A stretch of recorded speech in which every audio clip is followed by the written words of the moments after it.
Вітаем, шановнае спадарства, ў студыі Ярослаў Сцешык, на Белсаце хуткі агляд навінаў. Журналістку Ірыну Слаўнікаву перавялі з Акрэсціна ў следчы ізалятар нумар 1 на сталічнай вуліцы Валадарскага. Сваякі змаглі аддаць для яе перадачу. Пасля 2 запар адміністратыўных арыштаў Слаўнікаву зрабілі падазраванай у крымінальнай справе. Ірыну Слаўнікаву падазраюць у арганізацыі дырыхтавання дзеянняў, што груба парушаюць грамадскі парадак. Гэта стандартная палітычная крымінальная справа. Праваабаронцы прызналі Ірыну палітзняволенай. З кастрычніка за кратамі застаецца і муж Ірыны Александр Лойка, але паводле адміністратыўнага артыкулу непадпарадкавання міліцыянтам. Фрылансер радыё «Свабода» Андрэй Кузнечык меўся выйсці на волю пасля 10 дзён арышту, але родныя так яго і не дачакаліся. 25 лістапада дому фрылансера радыё «Свабода» Андрэя Кузнечыка сілавікі ўчынілі ператрус, у выніку якога вынялі тэхніку ды іншыя рэчы, а самога Андрэя затрымалі. 26 лістапада суд Заводскага раёну Менску пакараў мужчыну 10 сотнямі арышту за нібыта дробнае хуліганства. У момант, калі сілавікі прыйшлі да Андрэя, невядомыя асобы атрымалі доступ да тэлеграм-каналу радыё «Свабода» і пачалі посціць там дзяржаўныя герб і сцяг Беларусі. У мінулую пятніцу суд Цэнтральнага раёну Менску прызнаў інфармацыйную прадукцыю тэлеграм-каналу радыё «Свабода Беларусь», яе аналагі ў соцсетках і ютюбе экстрэмісцкімі. Александр Лукашенко паставіў яшчэ больш сілавікоў на дзяржаўныя пасады. Пры гэтым чыноўнікаў чамусьці мусіць кантраляваць КДБ.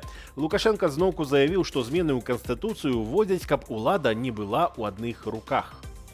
Лукашенко патлумачыў, калі б летась у выніку пратэстаў апазіцыя хоць на сотні прыйшла да ўлады, то, цытата, тут бы ўжо блок НАТО стаяў каля Смоленску. Никакой оппозиции в Беларуси из числа беглых быть не может.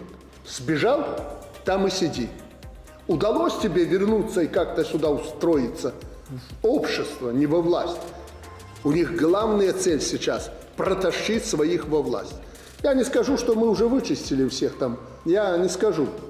Вам еще придется присмотреться к этим людям. Сам жа Лукашенко, цытата, наеўся Канстытуцыю, улады і ўсяго іншага. Падчас сённяшніх кадравых перастановак супрацоўнікі МУС і КДБ атрымалі пасады пры раённых і абласных выканкамах.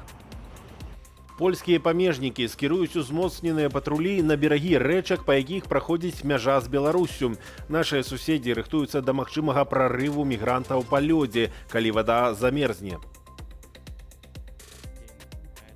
На беразе Буга ды іншых памежных рэчак з польскага боку будуюць часовыя агароджы. На дапамогу польскім памежнікам і вайскоўцам прыбылі эстонскія салдаты, інжынеры скаўцкага батальёну ды інжынеры-рэзервісты пяхотных брыгадаў. На балоцістай і лясной мясцовасці польскім вайскоўцам дапамагаюць конныя патрулі войскаў тэрытарыяльнай абароны. Памежная служба паведамляе пра новыя ўзброеныя правакацыі беларускіх вайскоўцаў і спецслужбаў. У раёне Нараўкі яны кідалі з аўтамабіля шумавыя гранаты. Раней з беларускага боку стрэламі з пнеўматычнай зброі было знішчанае асвятляльнае абсталяванне. Як стала вядома Белсату, сёння з памежнага пераходу Брузгі аўтобусамі вывозілі мігрантаў у Менск, каб вярнуць іх авіярэйсам у сталіцу Сірыі. Апроч Дамаску мігрантаў арганізавана прывозілі ў Беларусь з Багдаду і Эрбілю, сталіцы аўтаномнага Курдыстану ў складзе Іраку. Цяпер у Эрбілю наш карэспандэнт Сергей Падсасонны, яму слова. Галоўнае пытанне, якое мы задаем тут, на поўначы Іраку, у Курдыстане, у Эрбілі, чаму мігранты адсюль уцякаюць? Хаця падаецца, што ўсё тут такое каляровае, жыццёвае, людзі сядзяць у кнайпах і ідзе спакойнае жыццё.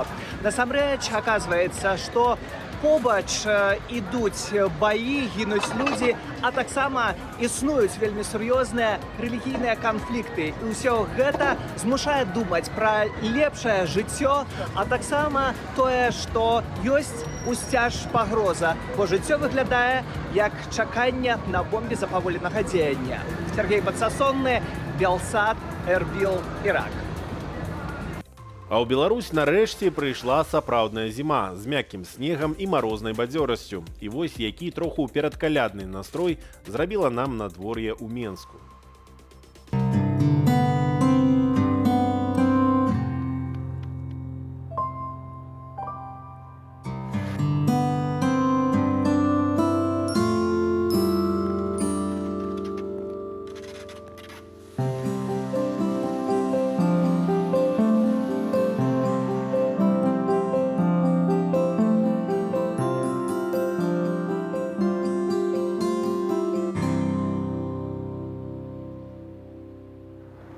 Больш навінаў праз гадзіну запрашаем.